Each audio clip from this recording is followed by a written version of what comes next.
What's going on, guys? JSGC here, back again for another daily Manchester City transfer update. Before I do crack on with today's update, make sure, like always, if you are enjoying the content, then do subscribe to my channel. It is free to subscribe, and I'm going to keep you guys up to date every single day throughout the whole summer transfer window here on YouTube with all the latest City transfer news. So do subscribe. Also, don't forget social media links there in the description if you want to go and follow me on my X, Instagram and TikTok. Email also in the description, so if you want to hit me up for any sponsorships for any videos or any general business inquiries.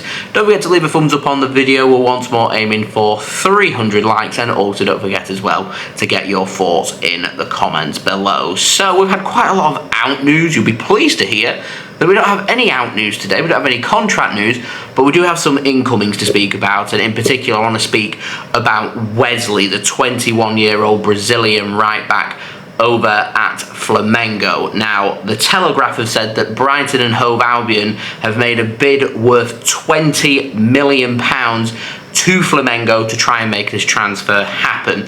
Now, firstly, Flamengo aren't going to accept the first offer, so it's not going to be £20 million.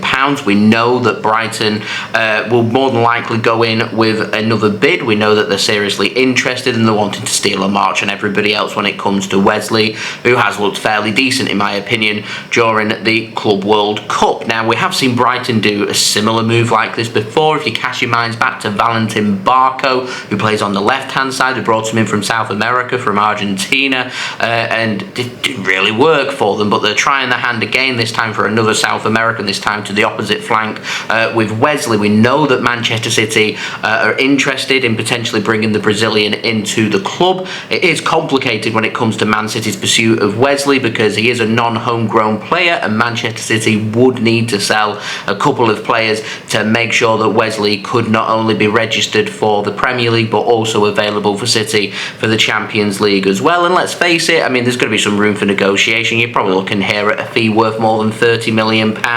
You're not going to want to spend £30+ million and not have this player available for all competitions. It's what City did with Vita Hayes, but beggars couldn't be choosers during the January transfer window. But once you get to the end of the season and the summer transfer window, if Man City have plans for Vita Hayes to be around the first team squad, then Manchester City will find a way for Vita Hayes to be available not just in the Premier League due to his age, but also in the Champions League as well. And that would be the plan here if Manchester City want to make a move for Wesley, which I'll be honest with you guys, I'm not completely certain will happen. I think City are interested, but I don't think it is anything more than interest right now. Now, Flamengo, we know that their value is at £40 million. We know that Brighton are going to go in with a £20 million bid. That bid's not going to be accepted, so I don't want that price to be confused with Flamengo are going to accept £20 million, and that's Brighton's asking price, and Man City have their own asking price. I don't think that's going to be the case. Flamengo are going to say to Brighton exactly what they've said to Manchester City and all other interested parties. They're going to point towards they want £40 million for him this summer. So this is Brighton lowballing, swooping in low, and then they're going to go up on their offer, which is exactly the same as what Manchester City did very recently when it came to the signing of Ryan Cherki. Now, Flamengo apparently do want to sell Wesley this summer. They are not going to sanction any sale though until the Club World Cup is over or Flamengo exit out of the Club World Cup. So once the competition is done and dusted, they're going to try and sort out the future of their players, including that of Wesley. So I'm not expecting things here to spiral and for things to be progressing quite quickly, because I think the Club World Cup here,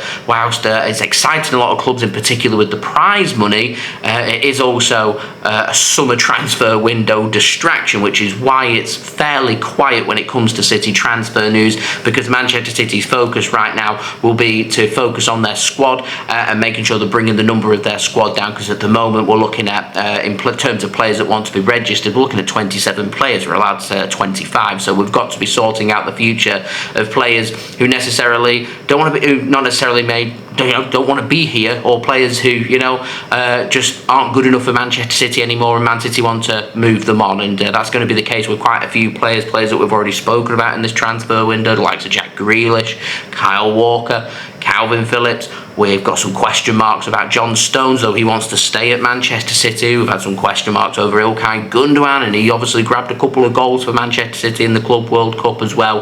Yesterday it looked very impressive. He's been heavily linked recently to a move to Turkey to Galatasaray. So this is what City need to sort out by the time the Club World Cup comes to an end. So we've got enough time that players, I presume, through July are going to go away. They're going to have a couple of weeks away. They're going to come back to Manchester and Manchester City and prepare ready for the start of the domestic season in August. So Manchester City here, it's well within City's best interest to start getting this ball rolling with the outgoing, so we know kind of what our squad's going to look like for the start of the Premier League season. Because at the moment, several question marks, several things need sorting out, and Man City may have some primary targets that they want to bring in and add into their squad. And because we're wanting to sort out our squad and we don't know where we stand right now, and we don't know what's going to happen as we head into the latter parts of the window through July and August, you run the risk that some really good suitable options end up joining other clubs, and Manchester City cannot bring players in. So, and this Wesley transfer here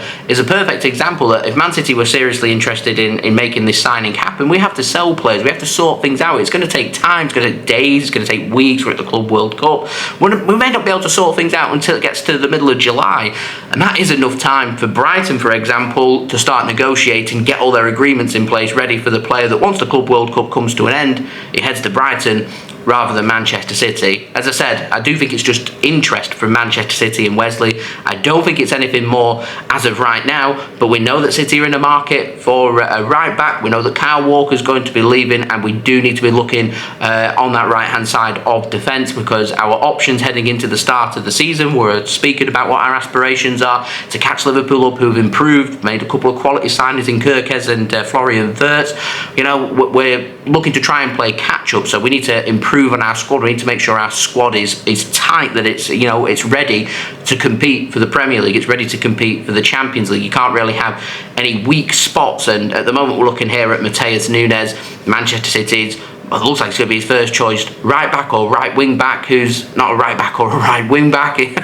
But here we are, we've turned him into one. And you've got Rico Lewis, who I know a lot of you guys have question marks over, in particular over his physicality. Is he capable of competing game after game in the Premier League, going up against very tough opposition and very tough players? Premier League's a very physical league, and I too share them reservations. So I do feel like we lack a bit of quality on that right side of defence. With Kyle Walker leaving, I don't think it's a position that City could sleep on and relax on for another 12 months, because that could be the position that could be so costly between Man City winning the Premier League or not winning the Premier League, or winning the Champions League and not winning the Champions League. And you mark my words, teams will highlight that for Manchester City and say, we think that City's right hand side of defence is a bit of a weak spot. Yeah, we can have alternative players who can play there, the likes of Akanji, Stones, and so Cody Husinov can go there as well, but it's just something that, for me, we've got plenty of time, we've got cash in the bank, we can make and get things sorted. We just need players to leave. So the sooner that we get that sorted,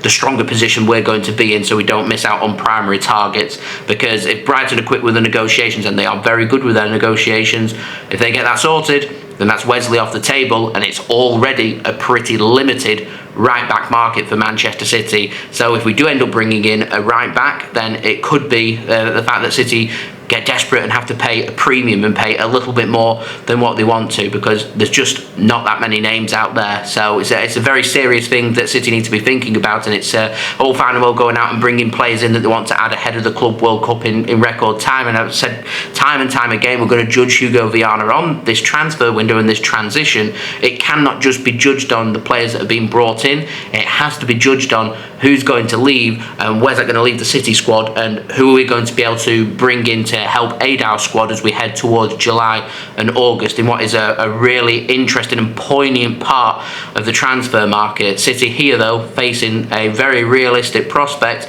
that one of their targets, Wesley, going to another Premier League club. I'd love to know your thoughts, guys, in the comments below. Also, don't forget as well to leave a thumbs up. We're aiming for 300 likes on today's video. Subscribe if you're new around here. I'm going to keep you guys up to date every single day with all the latest City transfer news. So if you haven't already, do subscribe to my channel. It is free. Social media links are in the description as well if you want to go and follow me on my Instagram, X and TikTok. Email also in the description too if you want to hit me up for any sponsorship for any videos or any general business inquiries. And you guys know what I'm going to say. I'm going to see you religiously tomorrow for the next daily Manchester City transfer update. So I've been JSGC.